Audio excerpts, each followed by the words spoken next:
মুরলির তারিখ ২৯ এপ্রিল ২০২৫। মুরলির শিরোনাম, তোমাদের এই জন্ম খুবই অমূল্য, এই জন্মেই তোমাদের মানব থেকে দেবতা হওয়ার জন্য পবিত্র হওয়ার পুরুষার্থ করতে হবে। প্রশ্ন, ঈশ্বরীয় সন্তান নামপ্রাপ্ত বাচ্চাদের মুখ্য ধারণা কি হবে? উত্তর, তারা নিজেদের মধ্যে অত্যন্ত ক্ষীরখণ্ড হয়ে থাকবে, কখনোই নুনজল হবে না। দেহ অভিমানী মানুষ যারা, তারা উল্টোপাল্টা কথা বলে লড়াই ঝগড়া করতে থাকে। বাচ্চারা, তোমাদের মধ্যে এই অভ্যাস থাকতে পারে না। তোমাদের এখানে দৈবী গুণ ধারণ করতে হবে, কর্মাতীত অবস্থা প্রাপ্ত করতে হবে। ওম শান্তি। সর্বপ্রথমে বাবা বাচ্চাদের বলেন, দেহী অভিমানী ভব, নিজেকে আত্মা মনে করো। গীতা ইত্যাদিতে যা কিছুই থাকুক না কেন, সেসবই হল ভক্তিমার্গের শাস্ত্র। বাবা বলেন, আমি হলাম জ্ঞানের সাগর। বাচ্চারা, আমি তোমাদের জ্ঞান শোনাই। তিনি কোন জ্ঞান শোনান? তিনি এই সৃষ্টির বা ড্রামার আদিমধ্য এবং অন্তের জ্ঞান শোনান। এ হল ঈশ্বরীয় পাঠ। হিস্ট্রি আর জিওগ্রাফি তো আছে, তাই না?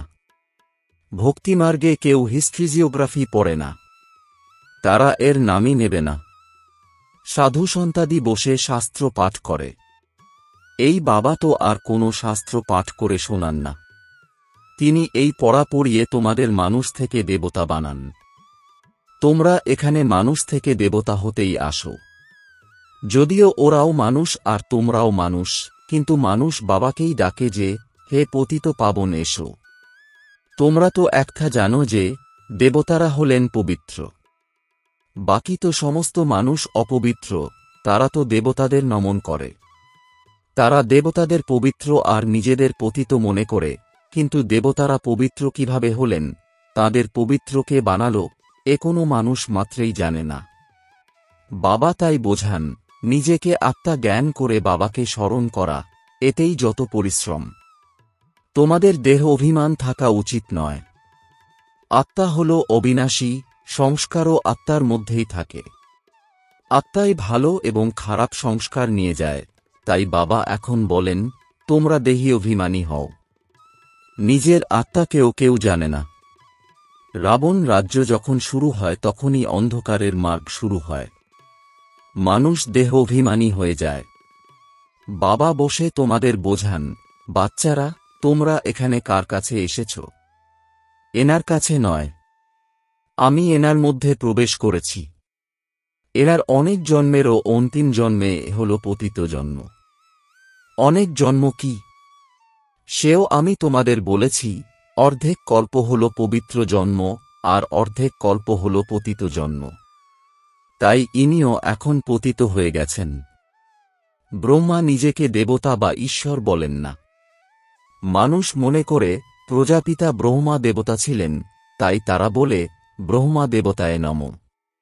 বাবা বোঝান যে, ব্রহ্মা, যিনি পতিত ছিলেন, তিনি অনেক জন্মের অন্তে আবার পবিত্র হয়ে দেবতা হন। তোমরা হলে বিকে। তোমরাও ব্রাহ্মণ, আর এই ব্রহ্মাও ব্রাহ্মণ। এনাকে কে দেবতা বলেন? ব্রহ্মাকে ব্রাহ্মণ বলা হয়, নাকি দেবতা? ইনি যখন পবিত্র হন, তাও তখনও ব্রহ্মাকে দেবতা বলা হবে না। যতক্ষণ না বিষ্ণু অর্থাৎ লক্ষ্মীনারায়ণ হন, ততক্ষণ দেবতা বলা হবে না। তোমরা হলে ব্রাহ্মণ ব্রাহ্মণী। তোমাদের প্রথমে শূদ্র থেকে ব্রাহ্মণ, তারপর ব্রাহ্মণ থেকে দেবতা বানাই। তোমাদের এই জন্মকে অমূল্য হীরে তুল্য জন্ম বলা হয়। যদিও কর্ম ভোগ তো হতেই থাকে। তাই বাবা এখন বলছেন, নিজেকে আত্মা মনে করে বাবাকে স্মরণ করতে থাকো। এই অভ্যাস হলেই তোমাদের বিকর্ম বিনাশ হবে।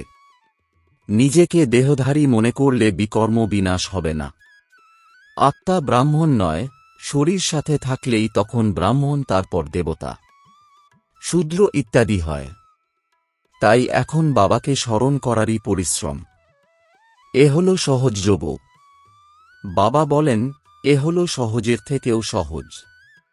কারোর কারোর তো শক্ত লাগে। তারা প্রতি মুহূর্তে দেহ বোধে এসে বাবাকেও ভুলে যায়।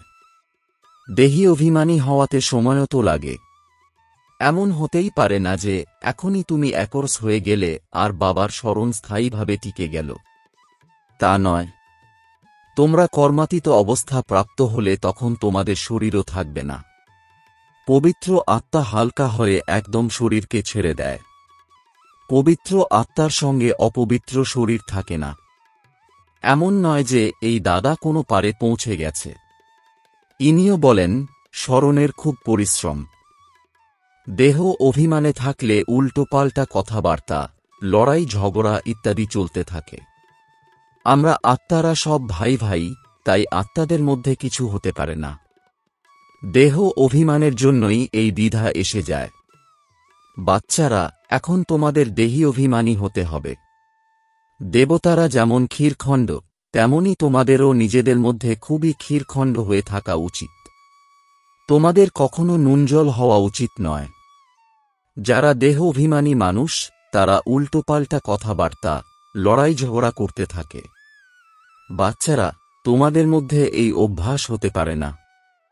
তোমাদের তো এখানে দেবতা হওয়ার জন্য দৈবী গুণ ধারণ করতে হবে, কর্মাতীত অবস্থা প্রাপ্ত করতে হবে।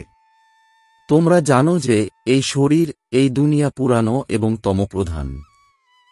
পুরানো জিনিস, পুরানো সম্বন্ধে ঘৃণা করতে হয়।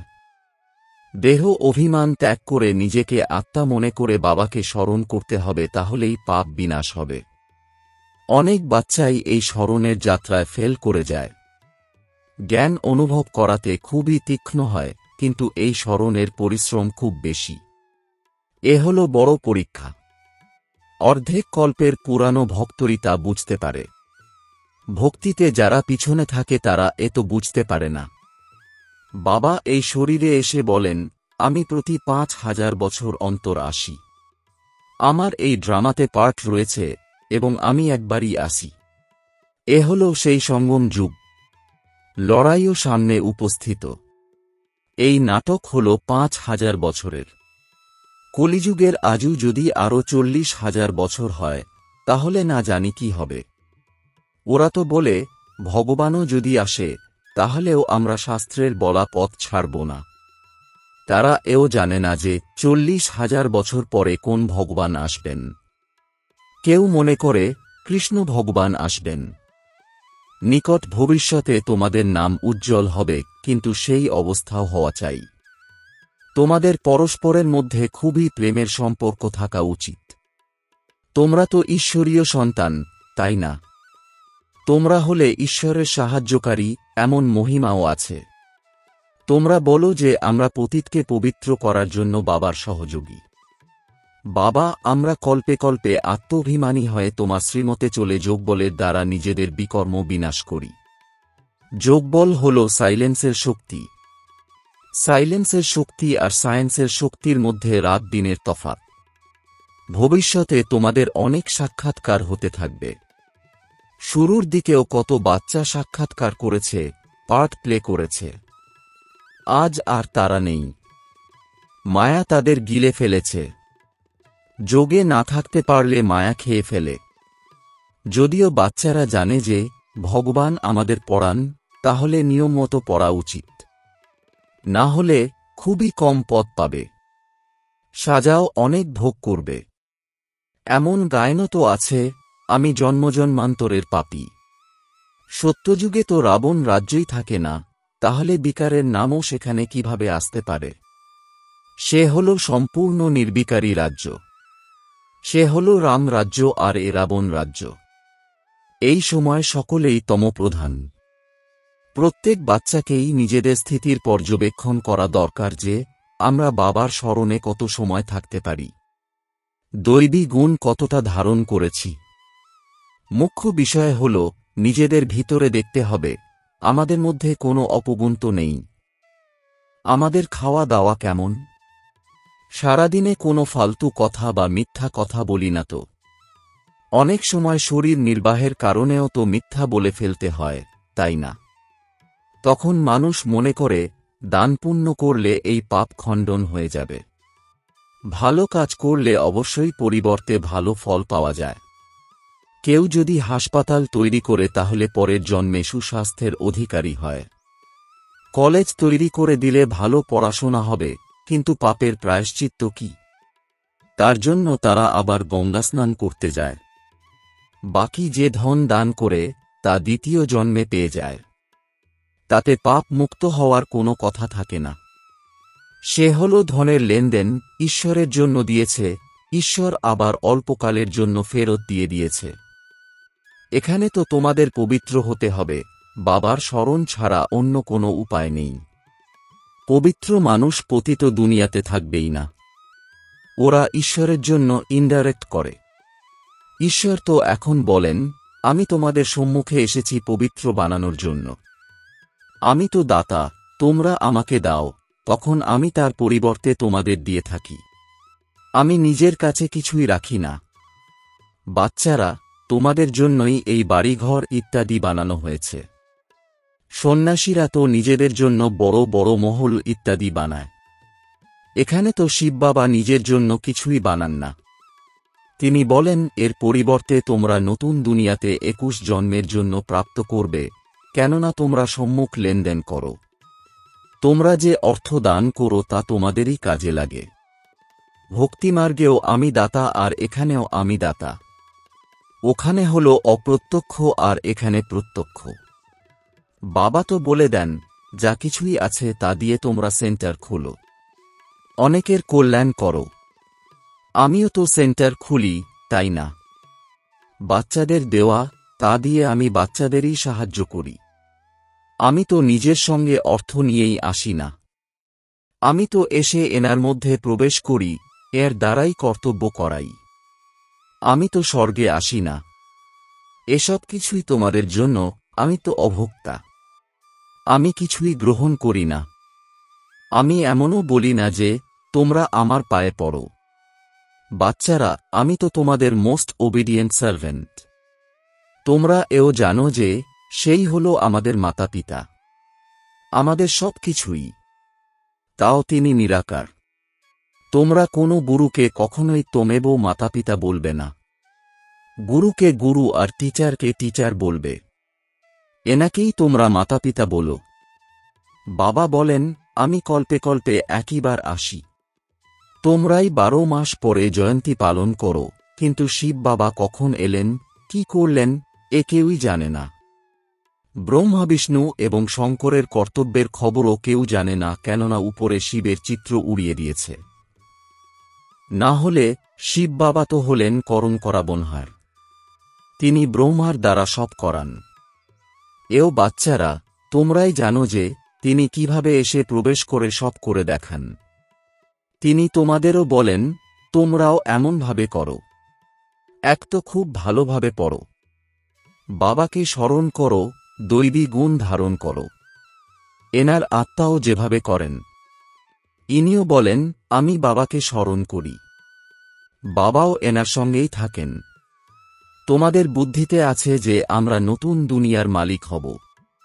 তাই আমাদের চালচলন, খাওয়া দাওয়া আদি সবই পরিবর্তন করতে হবে। বিকারকে আমাদের ত্যাগ করতে হবে। আমাদের তো অবশ্যই শুধরাতে হবে।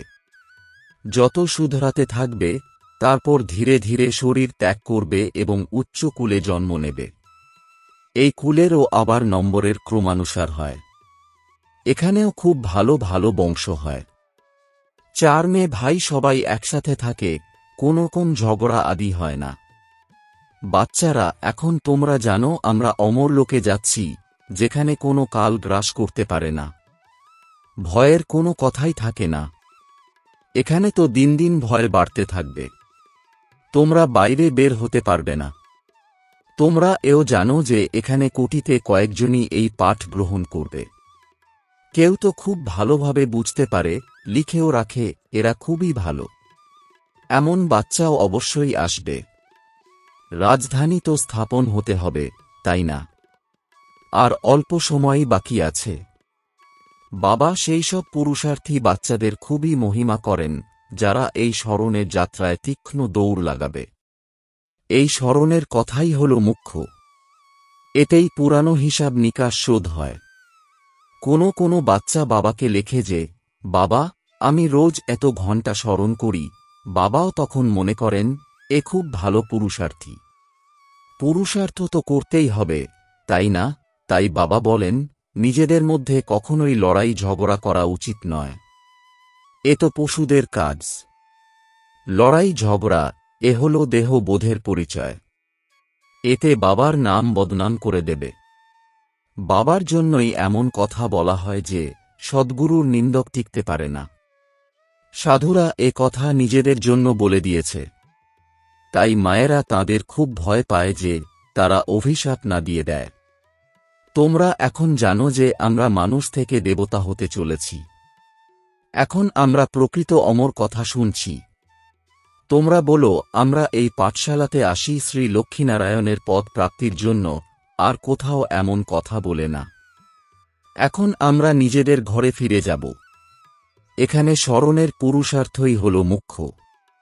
অর্ধেক কল্প আমরা স্মরণ করিনি। এখন এই একজন্যেই আমাদের স্মরণ করতে হবে। এই হল পরিশ্রম। তোমাদের বাবাকে স্মরণ করতে হবে, দৈবী গুণ ধারণ করতে হবে, কোনো পাপ কর্ম করলে শতগুণ দণ্ড ভোগ করতে হবে। তোমাদের পুরুষার্থ করতে হবে, নিজের উন্নতি করতে হবে। আত্মাই তো শরীরের দ্বারা পড়ে ব্যারিস্টার বা সার্জন আদি তৈরি হয়, তাই না? এই লক্ষ্মীনারায়ণ পদ তো খুবই উঁচু, তাই না? অদূর ভবিষ্যতে তোমাদের অনেক সাক্ষাৎকার হবে। তোমরা তো সর্বোত্তম ব্রাহ্মণ কুলভূষণ সদস্যন চক্রধারী। পূর্বকল্পেও আমি তোমাদের এই জ্ঞান শুনিয়েছিলাম। আবারও আমি সেই জ্ঞান শোনাচ্ছি। তোমরা এই জ্ঞান শুনে পদ প্রাপ্তি করো। এরপর এই জ্ঞান আবার প্রায় লোপ হয়ে যায়। বাকি এইসব শাস্ত্র ইত্যাদি সবই ভক্তিমার্গের।